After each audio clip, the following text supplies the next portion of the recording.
संसद टीवी पर आप सभी दर्शकों को नमस्कार। मैं हूं प्रदीप सिंह। आज संसद टीवी के मंच पर एक ऐसी शख्सियत हैं जिनका नाम से पहले उनका काम बोलता है। बात समाज सेवा की हो, बात संगठन की हो, चुनावी रणनीति की हो या शासन की, उनका काम जो है वो अलग से बोलता है। उनके अगर आप राजनीतिक जीवन को देखें तो संगठन से शुरू करके केंद्रीय मंत्री के स्तर तक पहुंचे, लंबे समय तक प्रधानमंत्री नरेंद्र मोदी के सहयोगी रहे और उनकी पूरी जो राजनीतिक यात्रा है उसके कह सकते हैं एक तरह से सहयात्री रहे। तो आज ये बातचीत हो रही है इसलिए कि प्रधानमंत्री नरेंद्र मोदी ने अपने सार्वजनिक जीवन के, खासतौर से चुनावी राजनीति के जीवन के 20 साल पूरे किए। 7 अक्टूबर 2001 को उन्होंने गुजरात के मुख्यमंत्री पद का भार संभाला था। तब से ये यात्रा जो है वो अनवरत जारी है। तो आप ठीक समझ गए होंगे अब मैं किसकी बात कर रहा हूँ। जी हाँ, मैं बात कर रहा हूँ भारत सरकार के गृह मंत्री और भाजपा के पूर्व राष्ट्रीय अध्यक्ष अमित शाह। अमित शाह जी, आपका संसद टीवी पर स्वागत है। नमस्कार प्रदीप जी। आपने प्रधानमंत्री नरेंद्र मोदी को एक स्वयंसेवक के रूप में देखा, फिर एक संगठनकर्ता के रूप में देखा, फिर एक राजनीतिक कार्यकर्ता के रूप में देखा, मुख्यमंत्री के रूप में देखा, प्रधानमंत्री के रूप में देखा और विश्व नेता बनते हुए देखा। इस दौरान कई पड़ाव आए होंगे, कई उतार चढ़ाव आए होंगे। कौन सी ऐसी बात, कौन सा ऐसा मुद्दा, कौन सा ऐसा समय आया जो आपको लगा कि उनके लिए सबसे चुनौतीपूर्ण रहा? देखिए, मोदी जी के जीवन के कुल मिलाकर सार्वजनिक जीवन में आने के बाद 3 हिस्से किए जा सकते हैं। एक तो भारतीय जनता पार्टी में आने के बाद की मैं बात करता हूँ जी। भारतीय जनता पार्टी में आने के बाद का उनका पहला कालखंड एक दृष्टि से बनाए तो वो संगठनात्मक काम का था। दूसरा कालखंड उनके मुख्यमंत्री के उनके तत्वाधान में गुजरात में वो मुख्यमंत्री रहे और एक काम हुआ, और तीसरा राष्ट्रीय राजनीति में आकर वो प्रधानमंत्री बने। ये 3 हिस्सों में उनके सार्वजनिक जीवन को बांटा जा सकता है। ये तीनों बेहद चुनौतीपूर्ण अपने आप में रहे। जैसे जब उनको भारतीय जनता पार्टी में भेजा गया, वो आए, संगठन मंत्री बने। उस वक्त भारतीय जनता पार्टी की स्थिति खस्ता हाल थी। गुजरात कोई पहले से भारतीय जनता पार्टी के अनुकूल राज्य रहा नहीं था। हम सब युवा कार्यकर्ता थे, कोई भविष्य नजर नहीं आता था। जब भाजपा के लिए बात करते थे या ज्वाइन हुए थे, हमारे प्रोफेसर हमें डांटते थे, कहाँ गलत रास्ते पे चले गए हो। इस प्रकार की स्थिति थी और देश में 2 सीटें आई थी। तब मोदी जी भारतीय जनता पार्टी गुजरात के संगठन मंत्री बने और 87 से उन्होंने संगठन को संभाला और संगठन के माध्यम से एक पक्ष की विश्वसनीयता कैसे जनमानस में बनाई जा सकती है उसका उत्कृष्ट उदाहरण करा। 87 में आने के बाद सबसे पहला चुनाव आया अहमदाबाद म्युनिसिपल कॉरपोरेशन का। पहली बार भारतीय जनता पार्टी अपने बूते पर कॉरपोरेशन में सत्ता में आई। उनके संगठन मंत्री बनने के महज 1 साल के अंदर, और उसके बाद में भारतीय जनता पार्टी की यात्रा शुरू हुई। 90 में हम हिस्सेदारी में सरकार में आए, 50% की हिस्सेदारी थी, 95 में पूर्ण बहुमत में आए और वहां से भारतीय जनता पार्टी आज तक पीछे मुड़कर नहीं देखा है। कल भी जो चुनाव हुए उसमें हम लगभग 95% स्वीप कर गए। तो सबसे बड़ा चैलेंजिंग काम उनका उस वक्त था कि गुजरात में भारतीय जनता पार्टी का कमल खिलाना। उस वक्त उन्होंने कठोर परिश्रम, बारीक आयोजन और इम्प्लीमेंटेशन के लिए एक दृढ़ता, ये तीनों के कारण उन्होंने भारतीय जनता पार्टी को खड़ा किया। और एक मैं अभी भी मानता हूँ, मल्टी पार्टी डेमोक्रेटिक सिस्टम में बहुत सारी पार्टियां है और होनी भी चाहिए। सबने गुजरात के संगठन के मॉडल का स्टडी करने जैसा है जो मोदी जी ने उस वक्त बनाया था, और समय समय पर उसमें अनुकूल परिवर्तन भी होते गए। परंतु वो मॉडल की जो नींव थी, जनता के साथ सरोकार रखकर जनता की वेदनाओं को समझकर उसको वाचा देना ये राजनीतिक पार्टी का काम है। जब विपक्ष में होते हैं तो आंदोलन के माध्यम से उसको वाचा देते हैं, और जब सत्ता में आते हैं तो सरकार की नीति और कार्यक्रमों के माध्यम से उसका रास्ता ढूंढना, उसको हल निकालना और वो वेदना को कम करना या तो निरस्त करना। मैं मानता हूं एक बहुत बड़ी चैलेंज उनके लिए थी उस वक्त कि भारतीय जनता पार्टी को गुजरात में प्रस्थापित करना। हम तीसरे नंबर पर थे और तब से लेकर जो शुरू हुआ है अब तक भारतीय जनता पार्टी पूरी दुनिया देख रही है, इसको हम लगातार जीतते जा रहे हैं। दूसरा बड़ा चैलेंज उनके सार्वजनिक जीवन में आया कि जब वो गुजरात के मुख्यमंत्री बने। मैं जिस कॉन्स्टिट्यूंसी से आता हूं वो कॉन्स्टिट्यूंसी भी हम हार गए थे, जो गुजरात का सबसे सेफेस्ट सीट माना जाता था, साबरमती असेंबली कॉन्स्टिट्यूंसी, वो हम हार चुके थे। अच्छा। बड़ा भूकंप आया था, सारे कॉरपोरेशन के चुनाव, जिला पंचायत के चुनाव, तहसील पंचायत के चुनाव कांग्रेस स्वीप कर गई थी। 70 के दशक के बाद पहली बार Bharatiya Janata party Rajkot municipal corporation में हारी थी। 70 के दशक के बाद, जनसंघ के समय से लेकर आज। और अहमदाबाद म्युनिसिपल कॉरपोरेशन हम 87 के बाद पहली बार हारे। उस समय उनको गुजरात की धुरा सौंपी गई और उस वक्त की राष्ट्रीय राजनीति की भी कल्पना करते हैं तो एक बहुत लंबा कालखंड यहाँ पर गठजोड़ की राजनीति का रहा। जो सरकारें आई पूर्ण बहुमत की सरकारें नहीं थी, मिली जुली सरकार थी, कभी 20 पार्टियां, कभी 25 पार्टियां, कभी 30 पार्टियां। अटल जी के नेतृत्व में सरकार बनी, वो भी कोई पूर्ण बहुमत की एक पार्टी की सरकार नहीं थी। और इसका परिणाम वो ये हुआ था कि एक लचर स्थिति देश भर में बन गई थी और सब लोगों का भरोसा उठता जा रहा था। उस वक्त नरेंद्र भाई गुजरात के मुख्यमंत्री बने और गुजरात के मुख्यमंत्री बनने के बाद उन्होंने जिस प्रकार से तेजी से, हालांकि उनको प्रशासन का कोई अनुभव नहीं था, कभी सरपंच भी नहीं बने, आप विधायक, इसीलिए लोगों को और आश्चर्य होता है, सरपंच भी नहीं बने थे, मगर फिर भी उन्होंने बहुत धैर्यपूर्ण तरीके से प्रशासन की बारीकियों को समझा, जो एक्सपर्ट से उनको प्रशासन के साथ जोड़ा, उनकी चीजों को लोक भोग्य बनाया, योजनाओं में तब्दील किया और योजनाओं को लोगों तक पहुंचाने का काम किया। और जो भूकंप एक जमाने में भाजपा के लिए एक धब्बा बन जाएगा ऐसा लगता था, वो भूकंप के काम की पूरे विश्व ने बुरी बुरी सराहना की। और आज आप भुज जाकर देख लीजिए, एक और लातूर का भी भूकंप था, एक बार भुज का भी है। पूरा नवनिर्माण किया, पूरा भुज का नवनिर्माण हुआ। सिर्फ नवनिर्माण नहीं हुआ, भुज की विकास दर उसके बाद 37% ज्यादा बनी। और आज भुज के अंदर पानी भी है, इंडस्ट्री भी है, एजुकेशन भी है। पहले भुज का पोस्टिंग पनिशमेंट पोस्टिंग माना जाता है, प्राइम पोस्टिंग माना जाता है। इतना बड़ा परिवर्तन लाए और अपने मुख्यमंत्री काल में उन्होंने एक नया मॉडल बनाया कि विकास को कैसे सर्वस्पर्शीय, सर्वसमावेशक बनाया जा सकता है। और इसके लिए उन्होंने ढेर सारी योजनाएं लेकर आए। जैसे मैं 2-3 योजनाओं का ही जिक्र कर पाऊंगा समय मर्यादा देखते हुए। वन बंधु कल्याण योजना, सबसे निग्लेक्टेड गुजरात में आदिवासी थे। कांग्रेस ने उनका वोट बैंक के नाते तो उपयोग किया, परंतु कभी उस तक विकास नहीं पहुंचा था। उन्होंने सारी बिखरी हुई योजनाओं को जोड़ा और पहली बार गुजरात में उनका जो संविधान का दिया हुआ अधिकार था कि उनकी जनसंख्या के अनुपात में बजट में उसको हिस्सेदारी मिले, पहली बार नरेंद्र मोदी जी ने 2003 के बजट के अंदर उनको दिया। और वन बंधु कल्याण योजना ने पूरे गुजरात के ट्राइबल एरिया का विकास का रास्ता खोल दिया।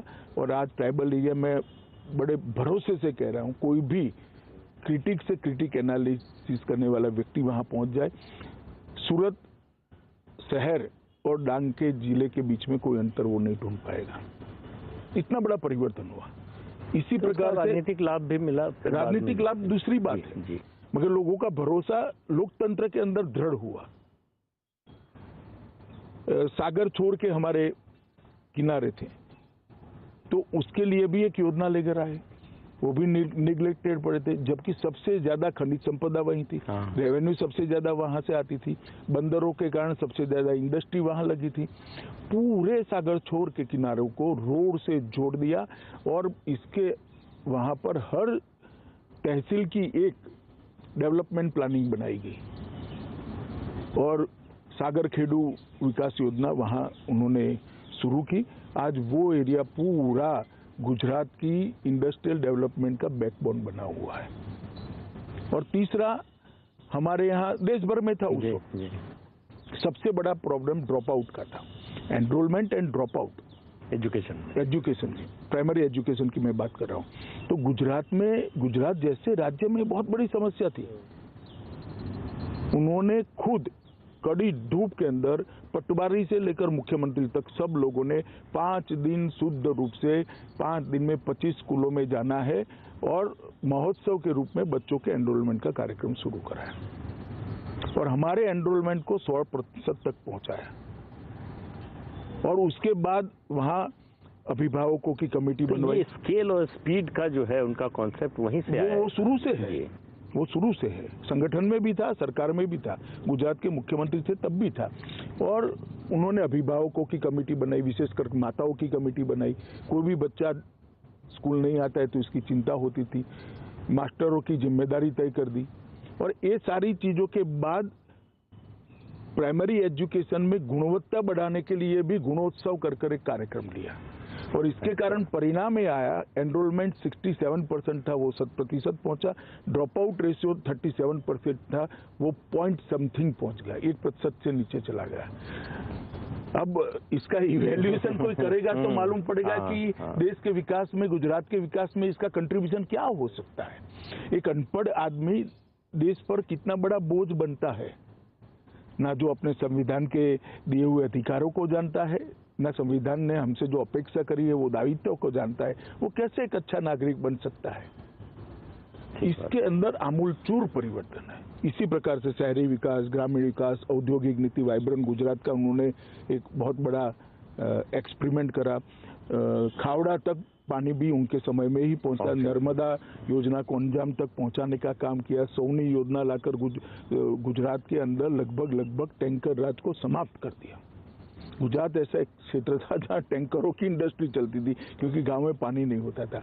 आज फ्लो से पानी हर गांव में जाता है, पीने की पानी की कहीं किल्लत नहीं है। और दृढ़ता पूर्वक, कठोरता से नीति बनाकर जो काम किया, इसका परिणाम यह है कि गुजरात के कई जिले आज काली यादी से बाहर आ चुके हैं। 100 फुट भूगर्भ जल का लेवल ऊपर आया है। पूरे भारत में एक ही ऐसा क्षेत्र है जहाँ भूगर्भ जल में बढ़ोतरी हुई। तालाबों को बहुत डीप करने का काम किया गया, छोटे छोटे चेक डैम बनाए गए। नर्मदा का जो बाढ़ का पानी था उसको तालाबों में डाइवर्ट कर। इस प्रकार से एक दूसरी चैलेंज को उसने इतने अच्छे तरीके से लिया कि देश भर के अंदर जो मिली जुली सरकारों का एक युग था, वो युग में एक छवि बनी थी कि ये मल्टी पार्टी डेमोक्रेटिक सिस्टम शायद फेल तो नहीं कर जाएगी। गुजरात के नरेंद्र भाई के सफल मुख्यमंत्री काल के दौरान न केवल गुजरात, देश भर में एक आशा का किरण जागृत हुआ कि मल्टी पार्टी डेमोक्रेटिक सिस्टम में कोई दोष नहीं है, ये सफल हो सकती है, ये डिलीवर कर सकती है, अंतिम व्यक्ति तक जा सकती है। और वेलफेयर स्टेट की जो कल्पना, कल्याण राज्य की कल्पना, मैं पश्चिम की कल्पना की नहीं बात नहीं करता, अपने संविधान निर्माताओं ने जो कल्पना करी थी वो साकार हो सकती है। तो ये दूसरी चैलेंज थी। और तीसरी चैलेंज जब वो भारत के प्रधानमंत्री बने तब आए। आप जानते ही हो, मैं डॉक्टर मनमोहन सिंह जी की सरकार के लिए कोई टिप्पणी करना नहीं चाहता, ये कोई राजनीतिक मौका भी नहीं है, परंतु हर क्षेत्र के अंदर देश नीचे नीचे नीचे जा रहा। 12 लाख करोड़ के घपले, घोटाले, भ्रष्टाचार सरफेस पर आ चुके थे। सार्वजनिक जीवन पर श्रद्धा पाताल के अंदर पहुंच गई थी। दुनिया भर में देश का कोई सम्मान नहीं था। हमारी आंतरिक और बाहरी सुरक्षा बिल्कुल लचर हो पड़ी थी। पॉलिसी पैरालिसिस हो चुका था। नीतिगत फैसले महीनों तक सरकार की आंतरिक उलझनों में उलझते रहते थे। एक मंत्री महोदय ऐसे थे पूरे 5 साल कैबिनेट में ही नहीं आए। कई सारी ऐसी चीजें थी जो सवाल करती थी कि कैसे चल सकता है।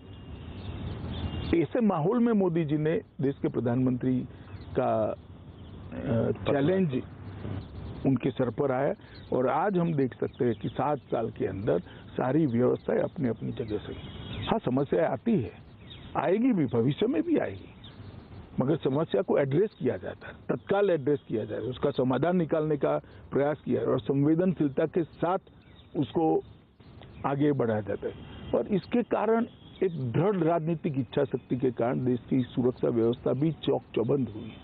कभी कोई कल्पना नहीं कर सकता था कि भारत एयर स्ट्राइक करेगा या सर्जिकल स्ट्राइक करेगा। ये तो अमेरिका के लिए रिजर्व चीज कि वही कर सकते हैं, वही कर सकते हैं। आज इसके कारण भारत के युवा का हौसला हुआ है, हम भी कर सकते हैं। कभी ये नहीं हो सकता था कि कोई प्रधानमंत्री कहेगा कि $5 ट्रिलियन की इकोनॉमी बनने का साहस भारत में है और हम पहुंच सकते हैं। ढेर सारे स्टार्टअप आए, लोग लगे, मुझे विश्वास है $5 ट्रिलियन की इकोनॉमी मोदी जी के नेतृत्व में बन ही जाएगी। और 11 नंबर की अर्थव्यवस्था से 5वें नंबर की अर्थव्यवस्था, 6ठे नंबर की अर्थव्यवस्था हम बन चुके हैं। हाँ। बहुत बड़ा जंप आया है, ढेर सारे सुधार हुए हैं, रिफॉर्म्स हुए हैं, ईज ऑफ डूइंग बिजनेस में भी हमने परिवर्तन। तो मोदी जी के जीवन में जो 3 बड़े बड़े आप स्टेज, तीनों स्टेज चुनौतीपूर्ण थे और उन्होंने बड़े धैर्य से, मक्कमता से और दृढ़ राजनीतिक इच्छा शक्ति के साथ तीनों चैलेंजों को सफलतापूर्वक पार करा है। मैं मानता हूं उनकी लीडरशिप की ये बहुत बड़ी क्वालिटी है। आपने अभी बात में जिक्र किया कि एक समय लगने लगा था कि मल्टी पार्टी डेमोक्रेसी फेल हो जाएगी। राजनीति में, सार्वजनिक जीवन में परसेप्शन का बहुत महत्व होता है। मीडिया और बुद्धिजीवियों का एक वर्ग है देश में जिसका मानना है कि मोदी जी अधिनायकवादी हैं, डिक्टेटरशिप में यकीन करते हैं, किसी से सलाह मशविरा नहीं करते, अपनी चलाते हैं।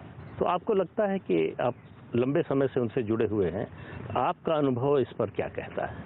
मैं अपने आप को सौभाग्यशाली मानता हूं कि मुझे संगठन और सरकार दोनों में मोदी जी के साथ काम करने का मौका। पहले गुजरात के संगठन में, फिर गुजरात सरकार में, और यहाँ मैं राष्ट्रीय अध्यक्ष था, तब मोदी जी प्रधानमंत्री थे और अब उनकी सरकार का मैं मंत्री हूँ। मैंने मोदी जी को नजदीक से काम करते हुए देखा है। ये सारे लोग जो आरोप लगा रहे हैं बिल्कुल बेबुनियाद आरोप है। मैंने मोदी जी जैसा श्रोता देखा ही नहीं। किसी भी समस्या के लिए बैठक हो, कम से कम मोदी जी बोलते हैं, बहुत सब लोगों को धैर्यपूर्वक सुनते हैं और फिर उचित निर्णय लेते हैं। और कई बार तो हमें भी लगता है क्या भाई इतना सोच विचार हो रहा है। 1 बार बैठक, 2 बार बैठक, बहुत धैर्यपूर्वक वो निर्णय करते हैं और छोटे से छोटे व्यक्ति के सुझाव की गुणवत्ता के आधार पर वो महत्व देते, व्यक्ति के आधार पर नहीं देते।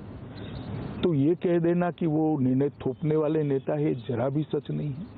और जो लोगों ने उनके साथ काम किया है, काम करने वालों में भी क्रिटिक होते हैं, वो भी इतना तो जरूर कहेंगे कि इतनी डेमोक्रेटिक तरीके से कैबिनेट कभी नहीं चलती होगी, इतनी डेमोक्रेटिक तरीके से मोदी जी के प्रधानमंत्री नाते। और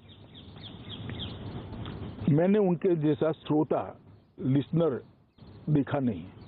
फिर ये परसेप्शन क्यों बना? जानबूझकर बनाया गया या कुछ घटनाओं की वजह से बना? जानबूझकर ही बनाया जाता है और वो डिसिप्लिन के आग्रही है। तो कोई फोरम में जो डिस्कशन होता है वो बाहर नहीं आएगा। एक जमाने में आ जाता था सब आप लोगों के उपयोग के लिए, अब नहीं आता है। तो को लोगों को मुश्किल होती है, बहुत कम आता है। तो लोगों को लगता है फैसला मोदी जी ने ले लिया। लोगों को मालूम नहीं है कि, जनता को भी मालूम नहीं है, जर्नलिस्टों को भी मालूम नहीं है कि सामूहिक चिंतन का परिपाक है। निर्णय तो ऑफकोर्स वो ही करेंगे क्योंकि वो प्रधानमंत्री है और उनको ही करना चाहिए। जनता ने अधिकार उनको दिया है, बाकी सारे मंत्री को फिर मोदी जी ने अधिकार दिया है। यही तो हमारा संविधान है।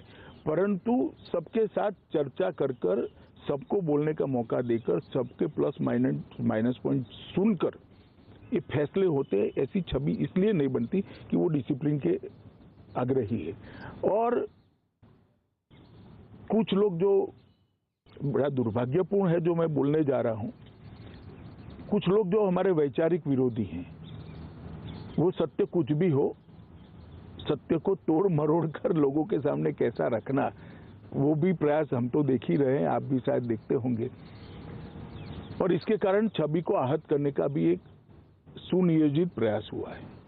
ऐसा कहते हैं कि राजनीति में जोखिम लेने से नेता बचते हैं, क्योंकि एक अनिश्चितता उससे पैदा होती है कि ये जोखिम लिया, इसका क्या नतीजा होगा, हमारे ऊपर क्या असर पड़ेगा। लेकिन मोदी जी के बारे में देखा जाता है कि जैसे वो मतलब जिद करके जोखिम लेते हैं। आप नोटबंदी का फैसला देखिए, 3 तलाक, अनुच्छेद 370। देखिए, मैं आपकी बात से पार्शियली सहमत हूँ। जिद कर कर शब्द प्रयोग ठीक नहीं है। वो जोखिम लेकर फैसला करते हैं, वो सही है, क्योंकि उनका मानना है और कई बार सार्वजनिक जीवन में उन्होंने कहा भी है कि हम देश बदलने के लिए सरकार में आए हैं, सरकार चलाने के लिए सरकार में नहीं आए। हमारा लक्ष्य देश के अंदर परिवर्तन लाना है।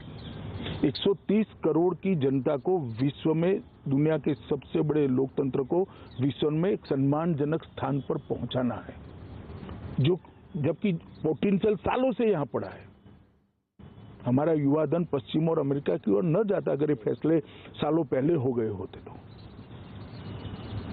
जो आज हो रहे हैं। मैं किसी का क्रिटिसिज्म करना नहीं चाहता, मगर वो इसलिए नहीं डरते हैं कि सत्ता में बने रहना लक्ष्य नहीं है, जो चलता है उसको चलने देना, आराम की जीवन जीना भी लक्ष्य नहीं है।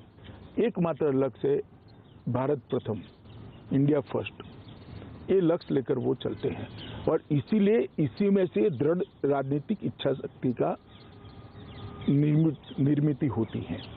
और जब दृढ़ राजनीतिक इच्छा शक्ति के साथ आप एक रास्ता तय कर लेते हो कि मुझे देश को यहाँ पहुंचाना है, तो हर क्षेत्र के अंदर आप फैसले देखिए। नोटबंदी का फैसला और कोई ले ही नहीं सकता, मैं आपको बताता हूँ। इतना बड़ा फैसला उन्होंने लिया और हमारी टीका करने वाले जो करेंगे वो करेंगे, मगर मैं बताता हूँ इससे देश के अर्थतंत्र के माहौल में बहुत बड़ा परिवर्तन आया कि नहीं, ये सरकार का विल है, काला धन नहीं चलेगा। कई बार विल का परिचय कराना, इच्छा का परिचय कराना भी बड़ी बात होती है। इसी प्रकार से जीएसटी, चिदम्बरम साहब से लेके प्रणब मुखर्जी साहब सब बात तो करते थे, अच्छी अच्छी अंग्रेजी में बोलते थे, परंतु किसी की हिम्मत नहीं पड़ती थी। मोदी जी ने केंद्र का राज्य का फर्क भूलकर कि फेडरल स्ट्रक्चर है, हम एक टीम है, काफी ऐसी चीजें थी जो राज्यों में अविश्वास पैदा करती थी, उसको हटा दिया और जीएसटी को सर्वानुमत से, और मैं गर्व के साथ कह सकता हूं इक्का दुक्का चीज छोड़कर जीएसटी काउंसिल में एक भी फैसला बहुमत से नहीं लिया गया है, सर्वानुमत से लिया गया है। जबकि जीएसटी काउंसिल में सभी दल की सरकारों के वित्त मंत्री हैं। 3 तलाक का उन्मूलन, किसी में हिम्मत नहीं थी। शाहबानू के केस को रिवर्ट करना पड़ा था, कानून को बदलना पड़ा, राजीव गांधी सुप्रीम कोर्ट के फैसले को बदला, उनको बदलना पड़ा था।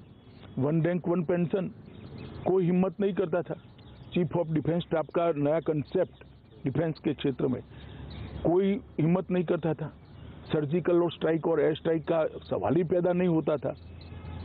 हम चुप हो जाते एक आध दो निवेदन कर कर।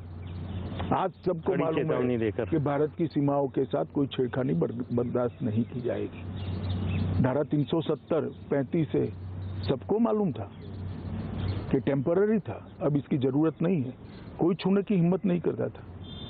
इसी प्रकार से हमारी संस्कृति को लोगों तक पहुंचा, दुनिया तक। योग दिवस कितना बड़ा फैसला है, यूएन जनरल असेंबली ने इसको स्वीकार किया योग दिवस को, बहुत बड़ी बात है।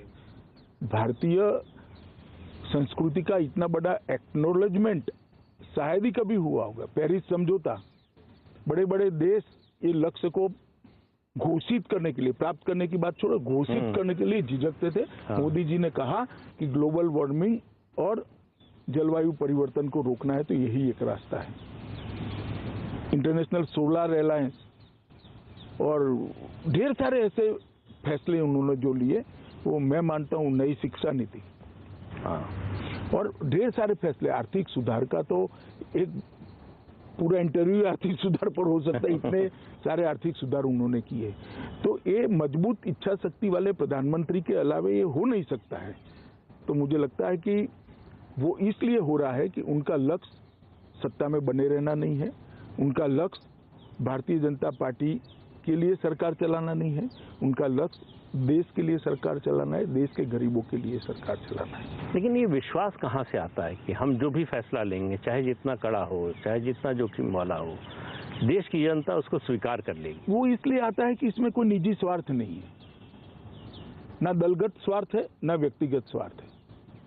अगर दलगत स्वार्थ होता है तो विश्वास की कमी होती है, व्यक्तिगत स्वार्थ होता है तो और विश्वास की कमी होती है। पर जब आप शुद्ध रूप से जनता के हित में ही सोचते हो तो मैं मानता हूं कि ये विश्वास अपने आप इसमें से ही बनता है। अभी प्रधानमंत्री ने ओपन मैगजीन है, अंग्रेजी की एक पत्रिका है, उसके इंटरव्यू में कहा कि उनकी प्रवृत्ति आध्यात्मिक थी। तो ये अध्यात्म से सत्ता की राजनीति, इसका तालमेल कैसे बिठाया उन्होंने? क्योंकि आपने बहुत करीब से देखा, आप ही बता सकते हैं। देखिए, मैं दोनों के बीच में बहुत बड़ा अंतर नहीं देखता। अध्यात्म के दो रास्ते हैं, एक आत्मा का कल्याण करना और दूसरा जनता समझ के कल्याण के लिए पुरुषार्थ करना। अध्यात्म के रास्ते पर जाने वाले भी वही करते हैं। मोदी जी भी आज वही कर रहे हैं। आप देखिए, देश के 60 करोड़ गरीबों को कई सारे वादे किए गए, मगर 70 साल तक उनके जीवन में गुणात्मक परिवर्तन कभी नहीं आया था।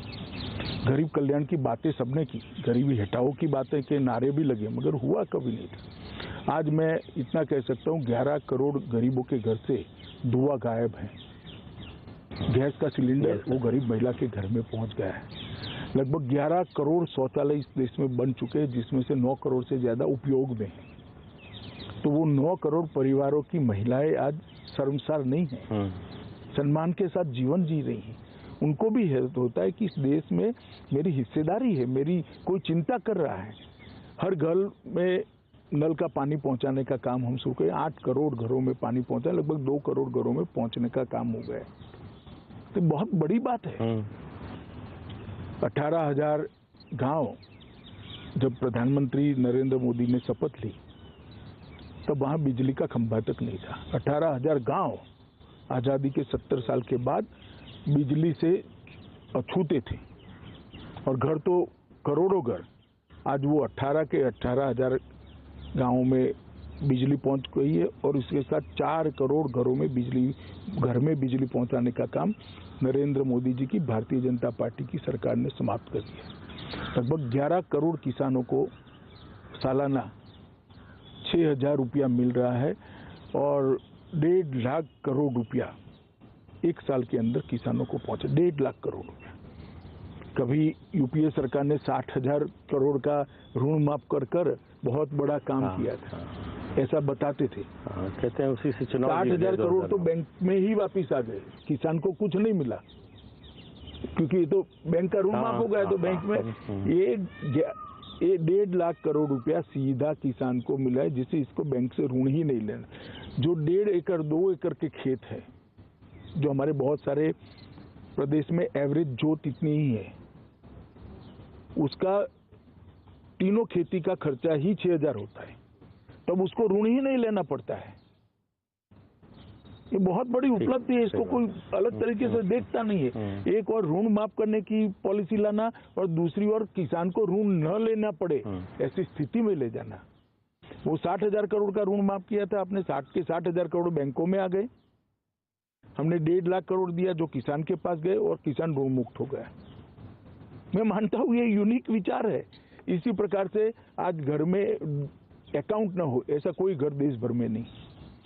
लगभग ढेर सारे लोग ऐसे थे जिनके 60 करोड़ लोग ऐसे थे जिनके परिवार में एक भी अकाउंट नहीं था। आज जनधन के माध्यम से उनको अकाउंट मिल गया। डीबीटी डायरेक्ट जाता है, कोई बिचौलिया नहीं है, कोई इनका पैसा खाता नहीं है। चाहे वृद्ध का पेंशन हो, वृद्धावस्था का पेंशन हो, चाहे विधवा का हो, चाहे बच्ची का वजीफा हो, सीधा पहुंच रहा है। इसी प्रकार से 5 लाख तक का आयुष्मान भारत योजना की स्कीम 60 करोड़ लोगों को मिली है। 60 करोड़ लोग आए, आश्वस्त है, घर में कोई भी आपत्ति आ जाए हमें चिंता करने की जरूरत नहीं। 5 लाख तक मोदी कार्ड को स्वैप करेंगे और हम हमारा इलाज करा देंगे। दुनिया में कोई नहीं सोच सकता 130 करोड़ के देश को मुफ्त वैक्सीन दी जाएगी।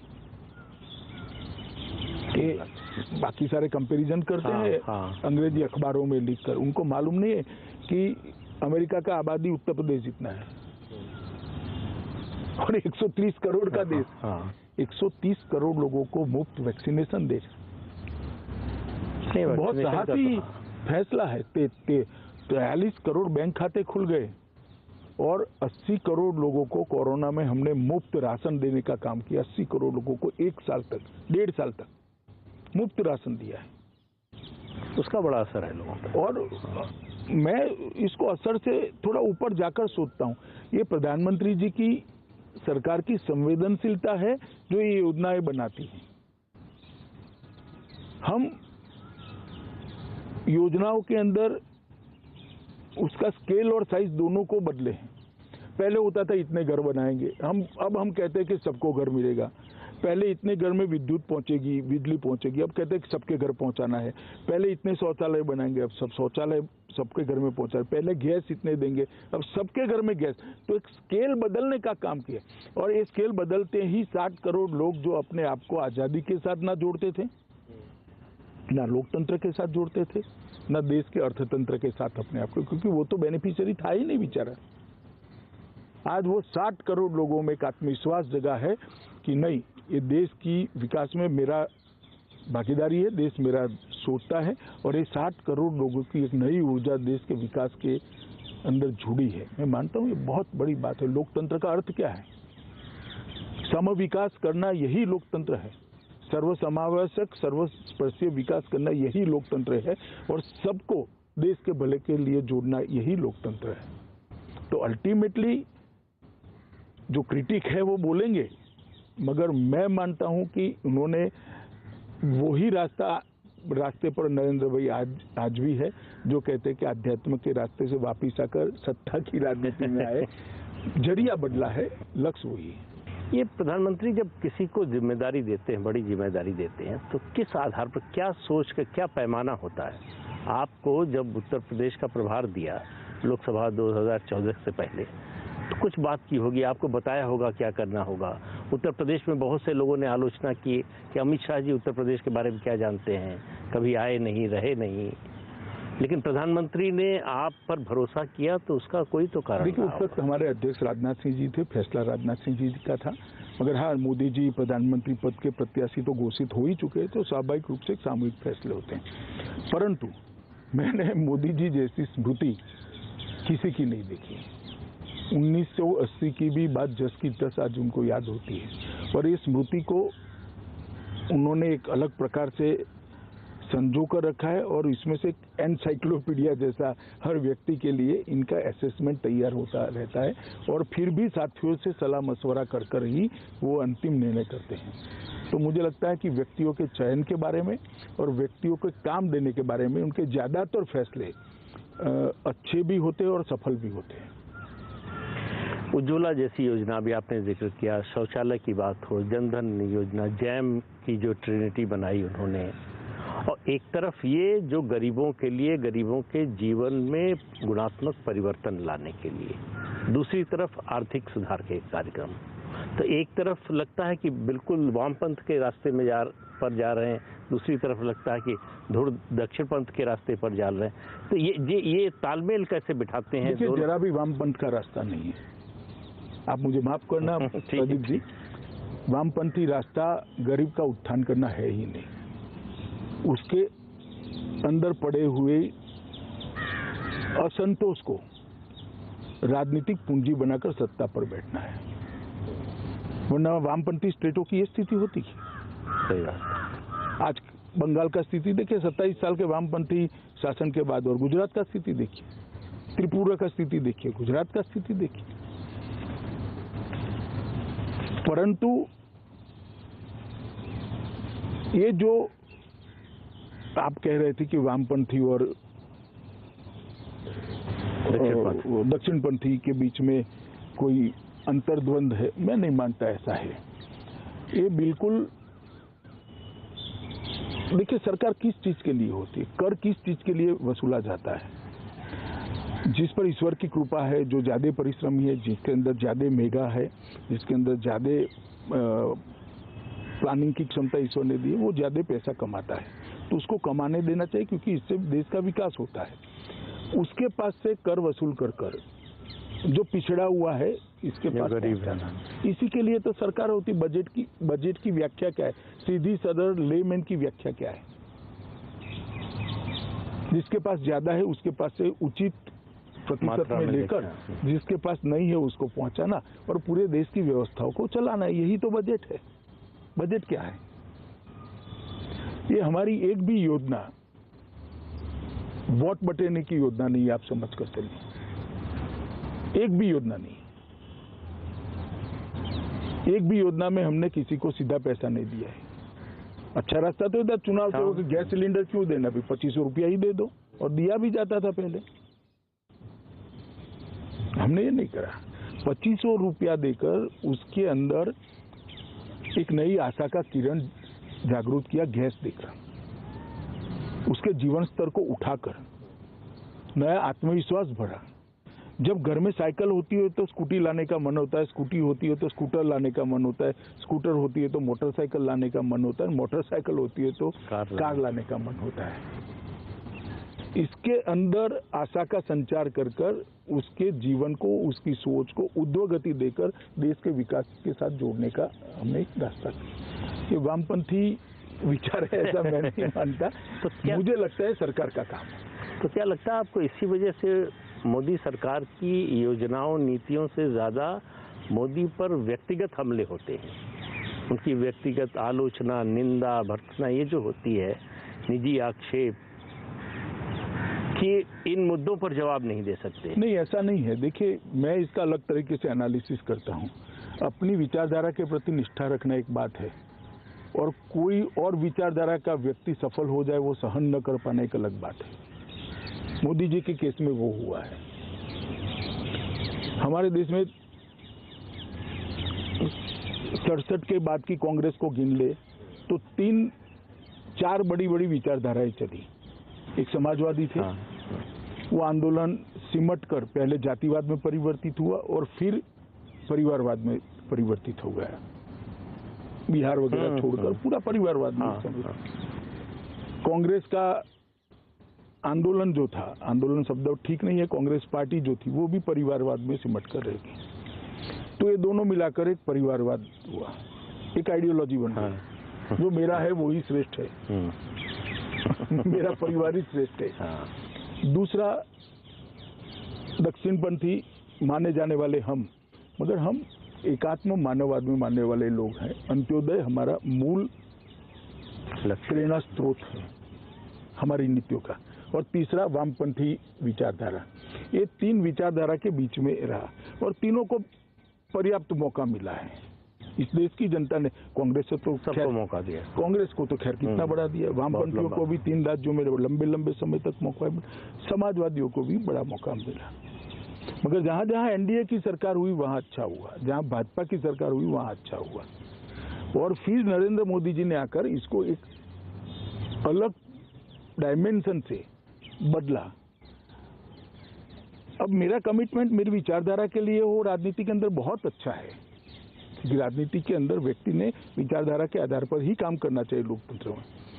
परंतु मेरे अलावे और कोई विचारधारा या तो कोई और विचारधारा रखने वाला नेता सफल होता है, इसको मैं सहन न कर पाऊं, ये अच्छा नहीं।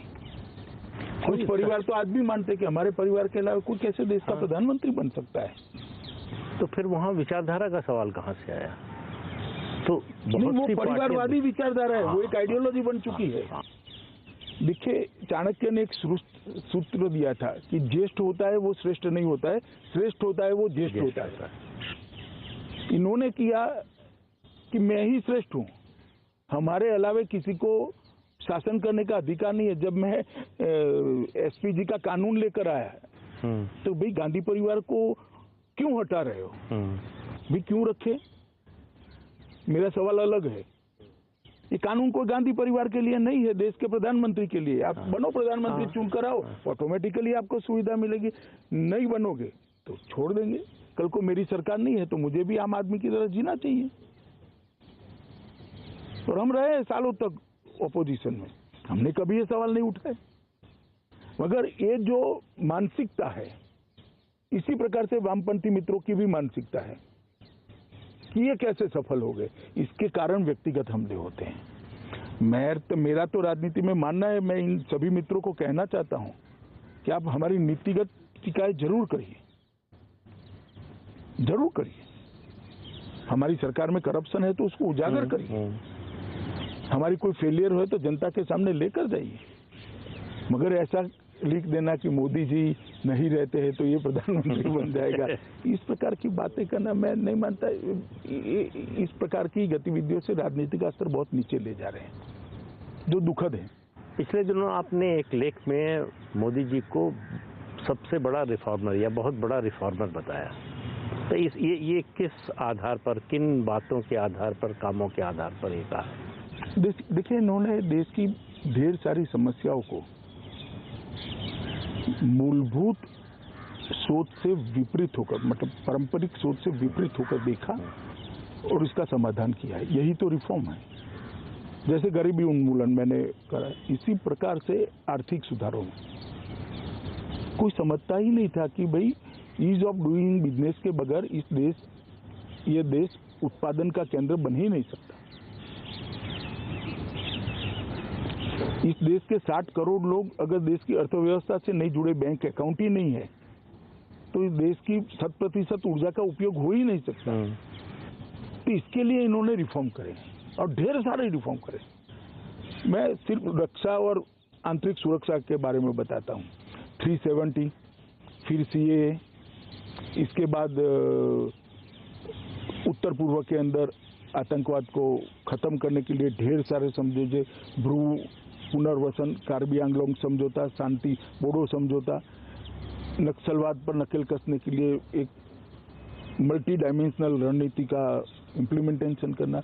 हर क्षेत्र में उन्होंने, सुरक्षा के क्षेत्र में, आर्थिक क्षेत्र के अंदर, सामाजिक न्याय की दिशा में ढेर सारे परिवर्तन किए और समाज कल्याण की दिशा में भी, गरीबी उन्मूलन की दिशा में भी बहुत सारे इसी प्रकार से कृषि को प्रायोरिटी देना, मैं मानता हूं ये देश के लिए बहुत बड़ा रिफॉर्म है।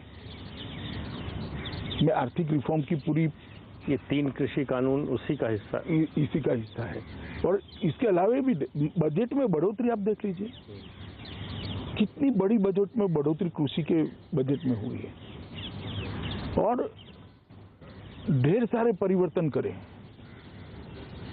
और मैं मानता हूं आर्थिक सुधारों को मैं इसलिए बताना नहीं चाहता कि बहुत बड़ी सूची है उसमें, बैंकिंग से लेकर FDI पॉलिसी से लेकर GST से लेकर, मेरा अगला सवाल इसी पर है। कॉर्पोरेट टैक्स को घटाने से लेकर इंश्योरेंस, डिफेंस, FDI का परिवर्तन कर ऑर्डिनेंस फैक्ट्री बोर्ड को उसका कॉर्पोरेटाइजेशन कर और सहकारिता मंत्रालय के गठन तक ढेर सारे, नोटबंदी ले लीजिए, GST ले लीजिए। आज आपको अगर रिफंड लेना है तो कोई इनकम टैक्स ऑफिस में या कोई लॉयर की जगह आपके अकाउंट में वो आ जाएगा भी। आज आपका इनकम टैक्स असेसमेंट कहाँ गया है आपको भी मालूम नहीं। आपका कोई लॉयर CA आपसे अब कह नहीं सकता है इसको मैनेज करना है, लाइए इतने रुपये, वो ऑटोमेटिक होकर आप पर ही मिल आ जाएगा और आपका असेसमेंट हो जाएगा।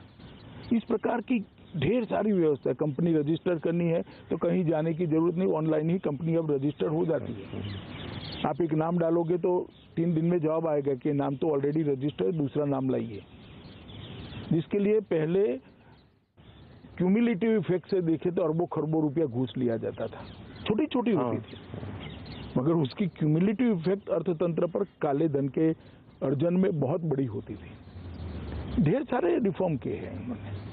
मेरा अगला सवाल इसी रिफॉर्म को लेकर है। ये जो 2 कंसेप्ट है, आत्मनिर्भर भारत और मेक इन इंडिया, इसके लिए PLI स्कीम लाना, कस्टम ड्यूटी को ऊपर नीचे करके भारत के अंदर उत्पादन के लिए माहौल बनाना, विश्व की स्पर्धा में खड़े रहने के लिए गुणवत्ता को अच्छी करने के लिए सरकारी योजनाएं बनाना, किन किन चीज़ों में हम दुनिया के बाजार में अच्छे से जा सकते हैं उसको आइडेंटिफाई करके उसके लिए special package, special area identification, इस प्रकार की आज ही निर्णय करा है।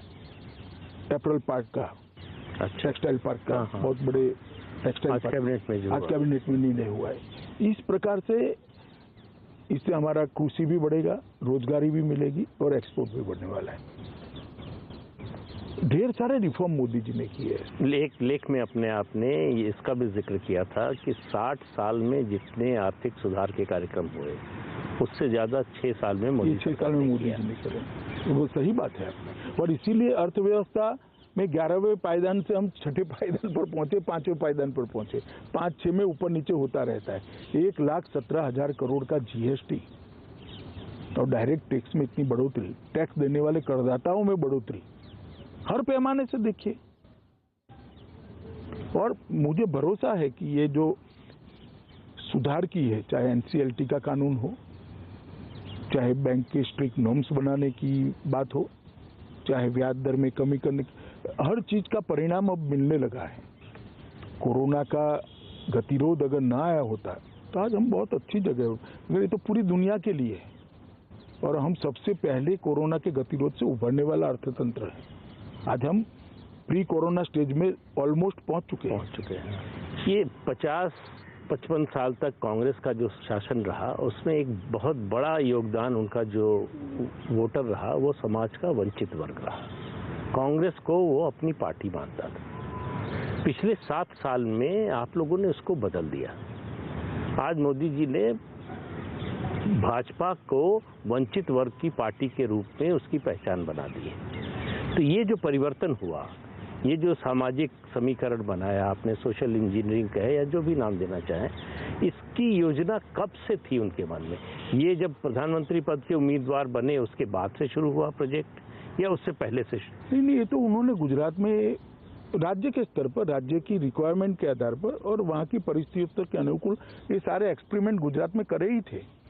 मैं आपको एक बात बताना चाहता हूँ कि लगभग 54 मंत्रालयों की अलग अलग योजना है जो जनता के लिए है, गरीबों के लिए, वंचितों के लिए, पिछड़ों के, दलितों के, आदिवासियों के लिए। 54 मंत्रालयों की। आज 43 करोड़ बैंक खाते में वो सारी योजना डीबीटी के माध्यम से एक भी बिचौलिए के मगर सीधा 5 तारीख को उसको चेक मिल जाता है। आप मुझे बताइए, इससे बड़ा भला उसका गरीब का क्या हो सकता है? वो बुढ़िया को 600 रुपया लेने के लिए कोई उससे 50 रुपया छीन जाता था। बच्चे के वजीफे से 10% कोई काट लेता था।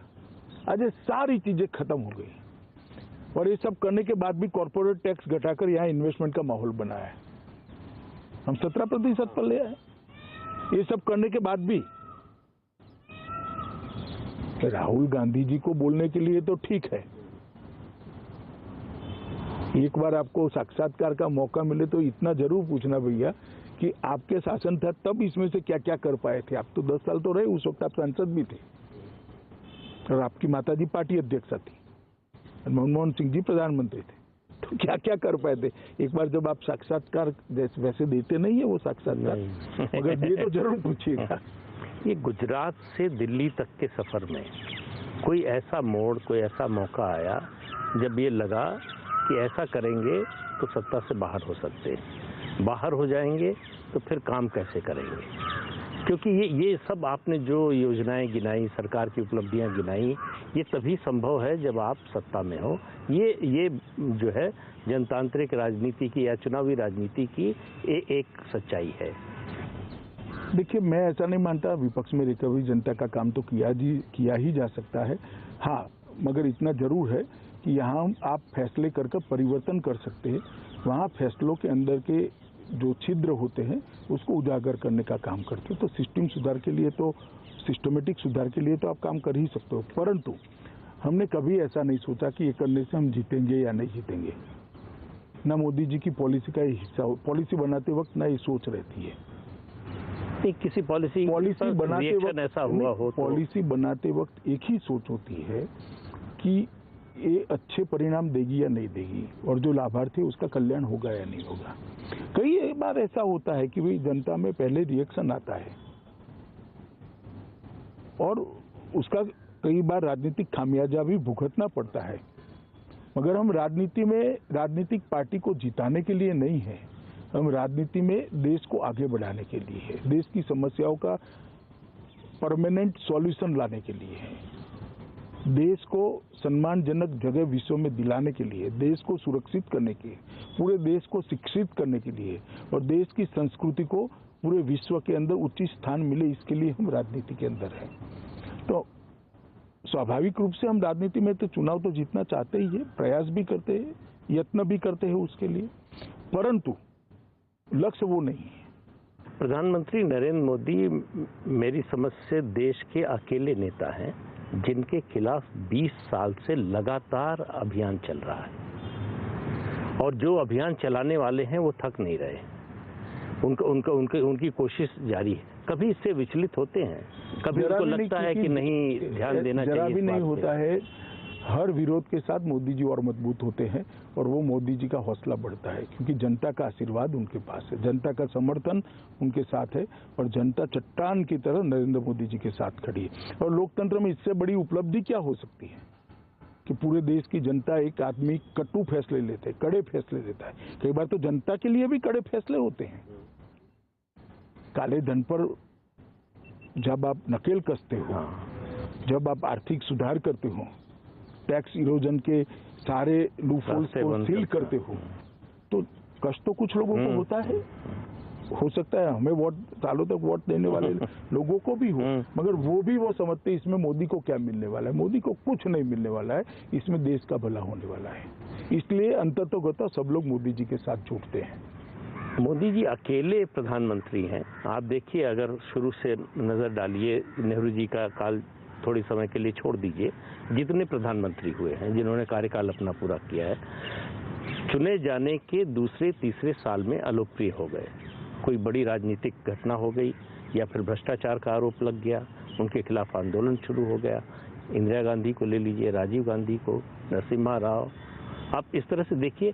लेकिन 7 साल हो गए, लोकप्रियता घटने की बजाय ऐसा लगता है बढ़ रही है, जिस तरह से चुनाव के नतीजे आ रहे हैं। क्योंकि जनतंत्र में लोकप्रियता को नापने का चुनाव से ही नापा जा सकता है। देखिए, तो ऐसा क्या है उनमें जो इसमें एक ही चीज है कि आप जो कह रहे हैं, आपका मैं थोड़ा सवाल में अमेंडमेंट चाहता हूं मेरे जवाब देते वक्त, कि भ्रष्टाचार के आरोपों से अलोकप्रिय हो जाते हैं।